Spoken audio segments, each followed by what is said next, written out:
On January 20th, 2025, Donald Trump will become the 47th President of the United States, and Vladimir Putin will likely be thrilled. With Trump's focus on direct talks and leveraging his personal rapport with Putin, he might push for a peace deal, reducing U.S. military involvement and halting arms supplies to Ukraine. This could lead to a ceasefire with territorial compromises, meaning Ukraine could lose the land that Russia captured during the war. Even though this would be a victory for Putin, he knows that Trump or successors of his ideology may not come to power in the future, meaning he would have to face a situation similar to what existed during Biden's administration. Therefore, it's clear that Russia is unlikely to stop here. Also, one major reason is the increasing influence of NATO countries near its borders, which Russia considers a significant threat. As a result, it is likely that Russia has ongoing plans for Ukraine, which will remain a source of concern for the world.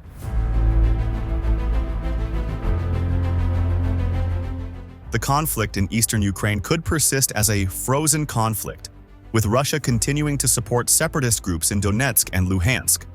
This approach ensures the fighting remains at a low simmer without escalating into a full-scale war.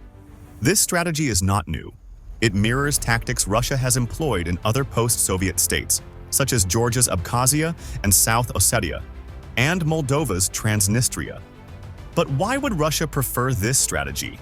The answer lies in maintaining control and improving its economic condition, which has been significantly impacted by the ongoing war with Ukraine.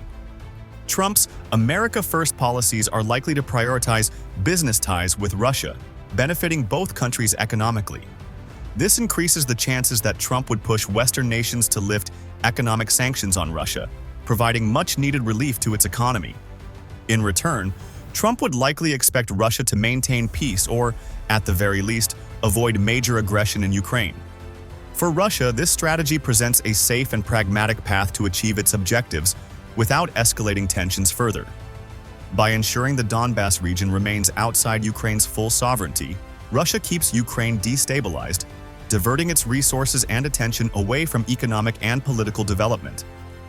This ongoing instability also serves as a diplomatic tool for Russia, making it harder for Ukraine to pursue NATO membership, a move that Russia staunchly opposes. Historically, this tactic aligns with Russia's broader geopolitical playbook.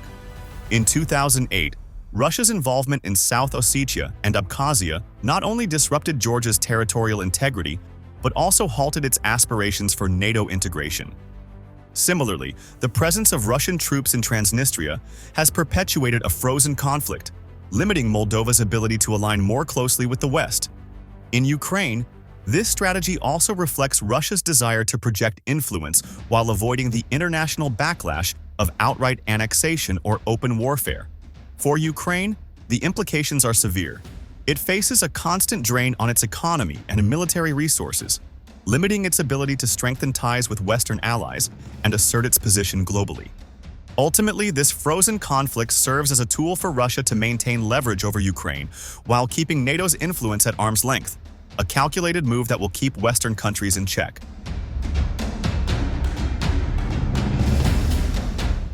In this scenario, Russia might escalate its actions, aiming to expand territorial control in eastern Ukraine. This could involve a combination of military intervention and political strategies, potentially leading to the annexation of additional regions, much like its takeover of Crimea in 2014. Moscow will justify its actions by saying that Russia is protecting Russian-speaking populations or defending ethnic Russians from alleged oppression. This narrative has been a backbone of Russian propaganda during previous conflicts, from Crimea to the ongoing war in Donbass. Same happened during the 2008 conflict in Georgia. Russia claimed it intervened to protect Russian citizens in South Ossetia and Abkhazia, ultimately recognizing them as independent states. However, this path for Russia will be full of challenges. A larger-scale intervention would likely provoke fierce resistance from Ukrainian forces and could even draw in NATO, leading to a broader regional or global conflict again. The annexation of Crimea led to significant international backlash, including economic sanctions that hit Russia's economy hard. A repeat of such actions would undoubtedly deepen Russia's economic and diplomatic isolation. Further, Russia might replicate its tactics from Crimea and Donbass by establishing breakaway republics or pushing for a federalized Ukraine, where pro-Russian regions hold substantial autonomy. This strategy would entrench Moscow's influence, making it nearly impossible for Ukraine to reclaim full sovereignty.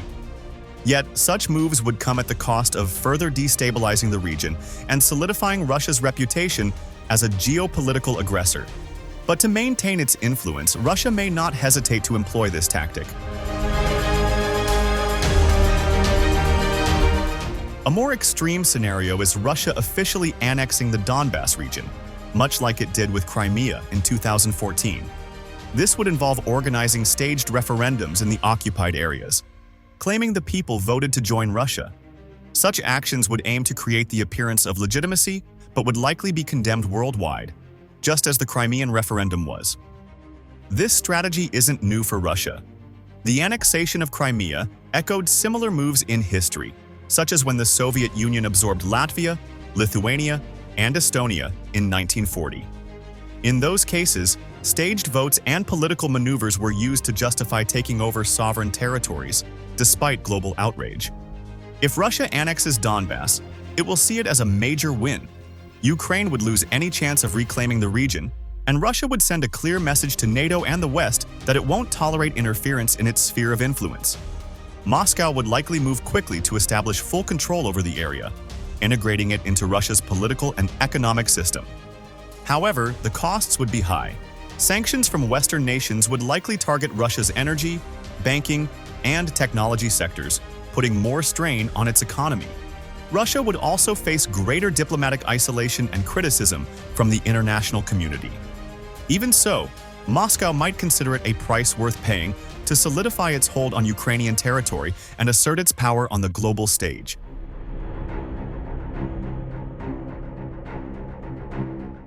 Instead of using direct military force, Russia could focus on hybrid warfare, a strategy that mixes military threats, cyber attacks, propaganda, and economic pressure. This approach has already proven effective in Ukraine, creating confusion and division without the need for a full-scale invasion. Russia has long used such tactics. In the Cold War, the Soviet Union often interfered in other countries' politics through propaganda, espionage, and support for sympathetic factions. More recently, during the 2016 US elections, Russia was accused of spreading disinformation to influence public opinion, a clear example of modern hybrid warfare. In Ukraine, this strategy would likely involve cyber attacks on critical infrastructure, spreading false narratives through social media, and supporting pro-Russian politicians. Russia could exploit the deep divisions within Ukraine, particularly between its pro-European western regions and the more Russian-leaning eastern and southern areas. By inflaming these differences, Moscow could disrupt Ukraine's political unity and make it harder for the government to function effectively.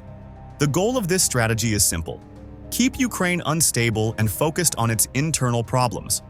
If Ukraine struggles with political chaos and economic uncertainty, it might reconsider its alliances with the West and adopt a more neutral stance, exactly what Russia wants. This approach requires fewer resources than a military invasion and allows Russia to maintain plausible deniability.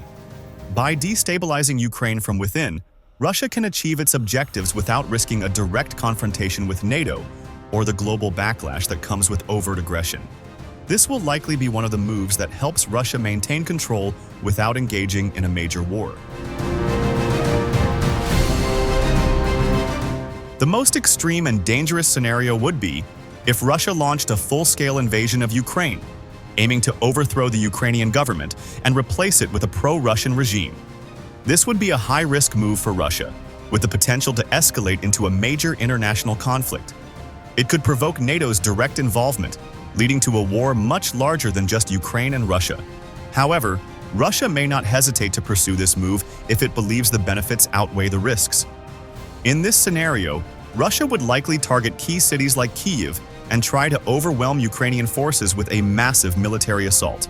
However, Ukraine's military is strong, determined, and well prepared to defend its sovereignty, making any quick victory for Russia highly unlikely.